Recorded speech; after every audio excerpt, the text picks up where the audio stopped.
Salut les conseillers influents, j'espère que vous allez bien. Aujourd'hui, je vais vous expliquer dans cette vidéo comment construire une image de marque forte qui vous représente en 4 étapes pour marquer les esprits de vos prospects et vous démarquer de la concurrence. C'est parti. Est-ce que c'est déjà arrivé qu'on fasse une intro aussi rapide? Je ne crois pas et on ne va pas continuer de s'étaler parce que sinon ça va être long au final alors que c'était court au départ.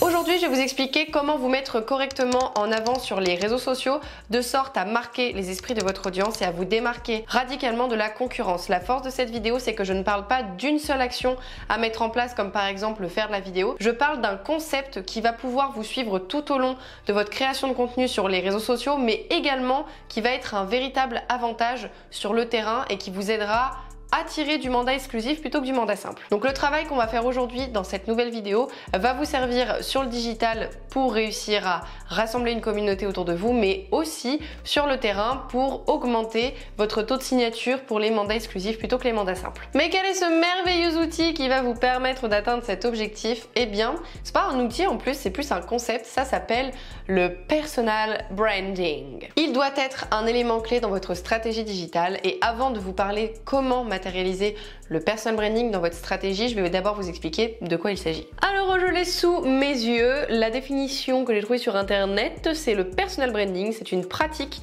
qui consiste pour un individu à promouvoir lui-même son image et ses compétences par le biais de techniques marketing et publicitaires utilisées habituellement pour promouvoir une marque. Dans cette démarche, l'individu vise à devenir lui-même une marque reconnue. En gros, si je résume, c'est une façon pour vous de vous promouvoir en tant que marque. Vous êtes une personne, mais vous allez vous promouvoir comme une marque. Et pas le prénom Marc, hein. Elle est bonne celle-là.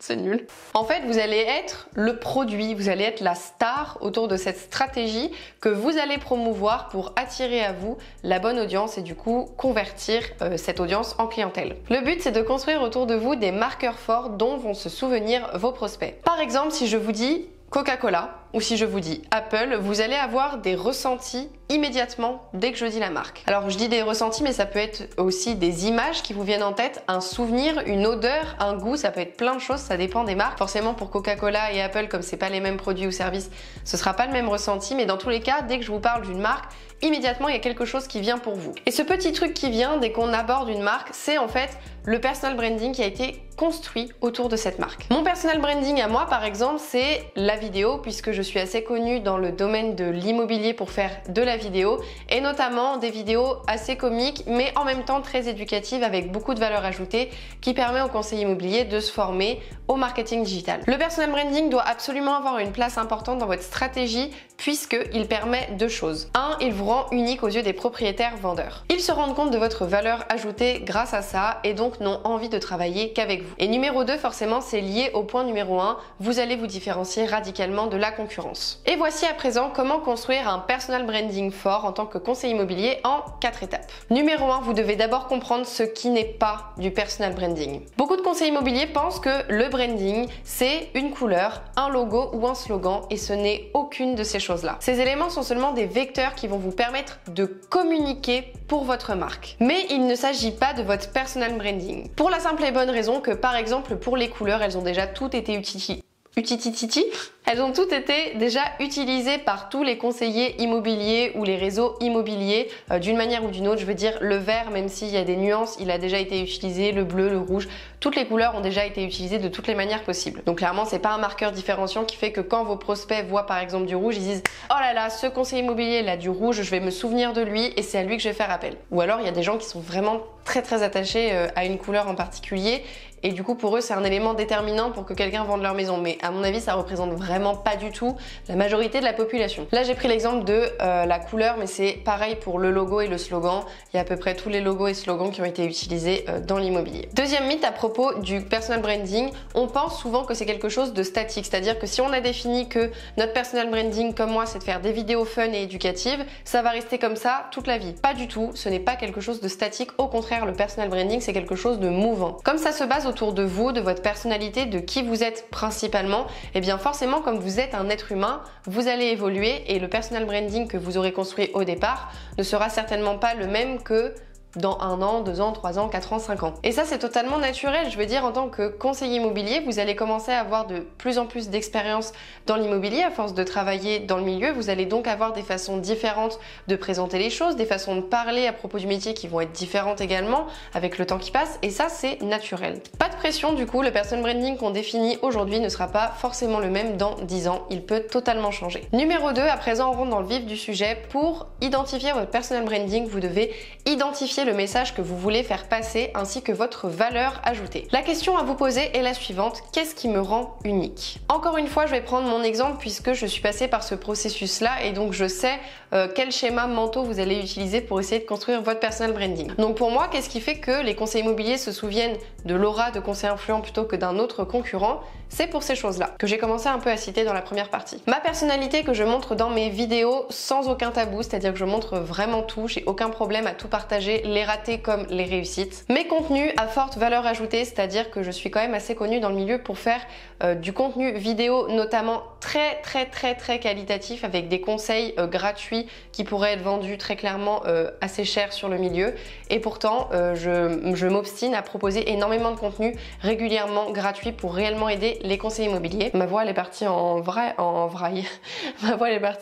à la fin. Et troisième chose, c'est le fait que toutes les stratégies que je présente dans mes contenus, c'est des stratégies que j'ai en amont testées sur conseillers influents et qui ont fait leurs preuves, qui m'ont permis d'avoir des résultats conséquents. Vous devez avoir le même processus pour vous pour déterminer ce qui vous différencie de la concurrence et donc ce qui fait que vous êtes vous et que les prospects devraient travailler avec vous plutôt qu'un autre conseiller immobilier. Ce travail qu'on va faire ensemble, je vais vous donner un petit exercice après pour réussir à trouver ce message. Il est utile pour le digital mais également le terrain. Connaître votre valeur ajoutée en tant que conseiller immobilier et savoir correctement la mettre en avant, et bien tout simplement c'est une réelle manière de convaincre les propriétaires vendeurs non seulement de travailler avec vous mais surtout de travailler avec vous en mandat exclusif parce que vous êtes unique et tellement spécial avec des techniques de travail tellement qualitatives qu'il ne devrait pas devoir à penser à travailler avec quelqu'un d'autre que vous parce que vous êtes censé être l'évidence. Je vous dis que c'est important ce travail de personal branding depuis tout à l'heure aussi pour une autre raison, je viens d'y penser, c'est que vous ne pouvez plus vous permettre sur le terrain comme sur le digital de dire aux propriétaires vendeurs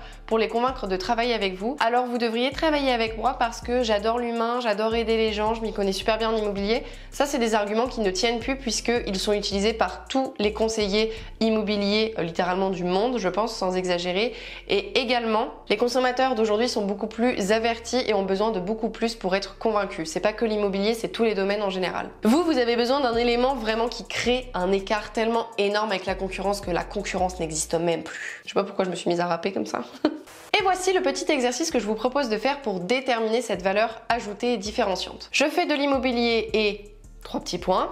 Je suis le meilleur à 3 petits points. Je vous montre comment remplir ces petits blancs. Par exemple, conseiller immobilier, moi être conseiller immobilier, je me mets à la place d'un conseiller immobilier. Je fais de l'immobilier et de la pâtisserie. Je suis le meilleur pour diffuser des vidéos de biens qualitatives sur les réseaux sociaux et les vendre le plus rapidement possible grâce à cette méthode, notamment parce que j'ai une audience de X personnes au total qui me suit sur mes réseaux sociaux. Donc là, il faut évidemment donner des exemples avec des statistiques pour prouver que ce que vous dites est réel et existe vraiment. Donc quand je dis des statistiques, ça peut être là par exemple ce que j'ai dit au niveau de l'audience, vous avez 15 000 abonnés par exemple sur Instagram, ou alors carrément une étude de cas que vous avez déjà vécue en disant j'ai vendu grâce à une vidéo de bien que j'ai diffusée sur YouTube la maison à X secteur en 3 jours. Je vais y arriver.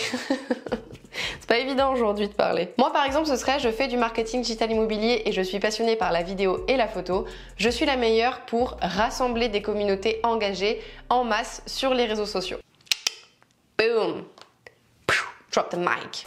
Numéro 3, maintenant qu'on a votre message, qu'on a trouvé votre valeur ajoutée, il faut diffuser largement ce message pour qu'il soit visible. Et là, ce qui va être la clé de tout, c'est que ce message doit être cohérent tant sur le terrain que sur le digital. Il doit être cohérent de toutes les manières, c'est-à-dire dans votre discours ainsi que visuellement parlant. Par exemple, pour conseiller influent, notre personal branding, c'est de proposer du contenu à forte valeur ajoutée de manière un peu fun et comique. Et donc, on a voulu, dans notre branding, utiliser des couleurs visuellement parlant qui sont hyper peps et en même temps, on garde les codes classiques du marketing qui sont les gros titres, les grosses photos un peu choquantes qui attirent l'attention pour mixer en fait ce côté fun et en même temps ce côté éducatif et valeur ajoutée. Et là vous voyez, c'est ce que je disais dans le point numéro 1, les couleurs, le logo, etc.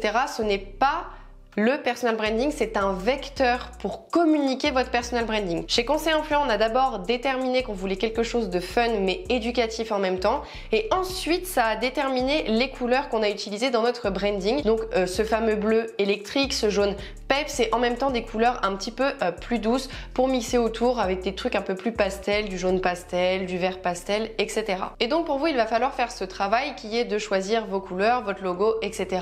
et avoir une cohérence globale sur tous vos réseaux sociaux. Par exemple, pour Conseiller Influent, sur toutes nos plateformes, vous pouvez retrouver le même esprit au niveau des bannières Facebook, Instagram, YouTube, etc. Vous retrouvez vraiment le même esprit. Pour avoir cette cohérence au niveau visuel, on a fait appel à un designer qui s'occupait de faire toutes les bannières, comme ça on était sûr d'avoir quelque chose qui était homogène. Je vous conseille de faire la même chose si vous n'êtes pas très doué en design. Si vous n'avez pas les moyens, vous pouvez utiliser Canva, et si vous avez les moyens, je vous conseille de déléguer cette tâche. C'est fait uniquement une fois et au moins vous êtes sûr qu'une fois que c'est fait, vous n'avez plus besoin d'y toucher et au moins c'est qualitatif. Donc ça, c'était pour la partie visuelle. Et après, pour ce qui est de votre discours, eh bien là, essayez d'être en accord avec ce que vous avez défini. Par exemple, encore une fois, avec Conseil Influent, on a défini du fun et de l'éducatif, et donc c'est notre axe de développement depuis le départ dans tous nos contenus. Le but avec cette stratégie, c'est que lorsqu'un prospect arrive sur votre chaîne YouTube et puis après il va sur Instagram, ou peut-être il voit un contenu passer sur Facebook, dès qu'il voit ce contenu, il se dit « Ah mais oui, je le connais, je le reconnais, je me souviens de lui, je me souviens d'elle ». Donc l'objectif, c'est d'avoir ce marqueur différenciant qui fait que les gens se souviennent de vous. Et l'autre objectif, on va dire, avec cette cohérence qu'on va essayer de créer sur tous vos réseaux sociaux, c'est que le fait qu'un prospect voit que c'est homogène, votre communication, c'est super rassurant pour lui parce qu'il se dit que vous êtes un professionnel qui fait de la qualité. Ça, ce sont des biais qui se font inconsciemment dans le cerveau de votre prospect, mais c'est super important parce que c'est déterminant pour lui pour décider qui va travailler avec lui pour la vente de son projet. L'étape numéro 4 maintenant, ça va être de diffuser largement votre personal branding, forcément avec le format vidéo. Vous saviez que j'allais le dire, vous le saviez, vous le sentiez. Normalement, si vous me connaissez, vous le saviez que j'allais le dire. Parce que c'est difficile de marquer l'esprit des gens avec des visuels. On marque beaucoup plus facilement l'esprit des gens avec une attitude, avec un visage, et ça se fait uniquement à travers la vidéo. Je vous conseille d'utiliser les formats longs, les formats vidéo longs sur YouTube, comme je suis en train de le faire aujourd'hui, et des formats plus courts sur Instagram et Facebook. Je publie personnellement le même contenu sur Facebook et Instagram et un contenu différent sur YouTube. Donc vous pouvez faire de même. Pourquoi la vidéo? Voici quelques raisons qui devraient vous pousser à vous lancer là-dedans. J'en ai cité quelques-unes auparavant, mais également c'est le format préféré des algorithmes et des consommateurs. Donc si vous créez de la vidéo, vous avez plus de visibilité, c'est automatique. C'est automatique, non? C'est logique. C'est logique plutôt, c'est pas automatique, n'importe quoi. Comme c'est le format préféré en fait des algorithmes et des consommateurs, c'est beaucoup plus vu par plus de monde. Si c'est vu par plus de monde, ça fait plus de visibilité pour vous, ce qui fait que vous allez marquer les esprits de plus de gens. Et si vous touchez plus de gens, vous avez plus de possibilités du coup de convertir l'audience en clientèle. Là, c'est mathématique. Autre raison, j'avais déjà sorti ce chiffre lors d'une vidéo YouTube, je ne sais plus laquelle, mais 86% des prospects préfèrent travailler avec un conseiller immobilier qui fait de la vidéo qu'un conseiller qui n'en fait pas. C'est un sondage qui a été fait en Australie ou en Amérique du Nord, je ne sais plus, mais ce sont des chiffres qui sont sortis l'année dernière et que je trouve juste incroyables à ce sujet-là. Comme je l'ai dit précédemment dans la vidéo, les consommateurs sont de plus en plus avertis sur ce qui se fait dans tous les domaines et sont donc de plus en plus exigeants.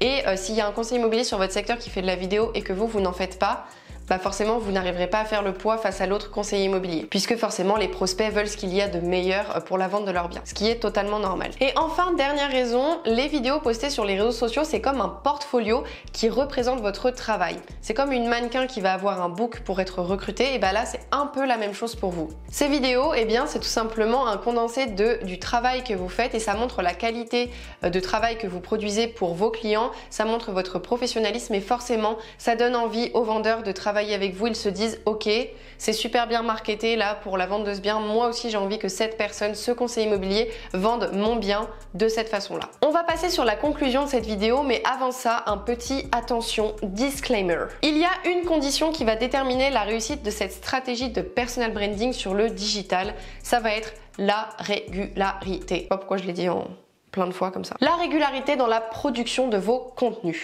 Le personal branding, c'est un levier extrêmement puissant pour votre stratégie digitale, ça c'est une certitude. En revanche, pour que ça marche, il faut que votre message que vous avez déterminé, votre valeur ajoutée, soit mise en avant à travers des contenus de manière régulière, puisque sinon ça va être compliqué de marquer les esprits de votre audience si vous êtes là une fois par mois, une fois de temps en temps. Alors attention, on dose. Faut pas non plus poster 5 fois par semaine, c'est pas ça que je dis. Moi je préfère que vous postiez par exemple 2 fois par semaine sur Instagram et Facebook le même contenu et une vidéo YouTube toutes les 2 semaines ou par mois et que vous teniez ça sur un an plutôt que vous fassiez 5 contenus par semaine sur Facebook, Instagram et une vidéo YouTube par semaine et que vous teniez ce rythme seulement un mois. Entre les deux, il n'y a qu'un seul schéma qui est gagnant, c'est le premier que je vous ai présenté. Vous devez donc déterminer un rythme raisonnable et vous y tenir sur le long terme. Souvenez-vous, la qualité du contenu est roi, mais la régularité est reine et on a besoin des deux pour régner sur un royaume. Sur ce, j'espère que cette vidéo vous a plu. Pour une fois, j'ai essayé d'être claire, concise, précise et rapide. J'ai essayé de pas trop papoter. Dans tous les cas, si cette vidéo vous a plu, laissez un petit j'aime. Pensez à vous abonner à cette chaîne, c'est le meilleur moyen de montrer votre soutien